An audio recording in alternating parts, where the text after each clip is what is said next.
Wait and see. Ito ang tugon ng palasyo kay Atty. Harry Roque matapos ang kanyang hamon na come and get me. Kasunod ng issue kaugnay ng umano'y aplikasyon nito ng asylum sa ibang bansa.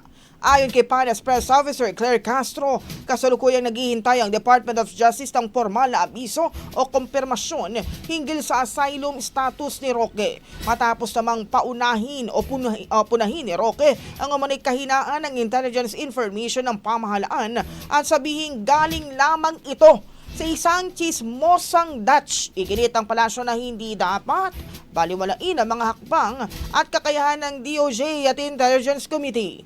Dagdag pa ni Castro, hindi kailangang i-broadcast ng pamahalaan ang bawat galaw nito sa publiko, lalo na kung sensitibong usapin taliwas sa ginagawa ni Roque. Ang bahaging ito ay hatid sa atin ng PowerCell Soya Coffee. Masarap araw-arawin.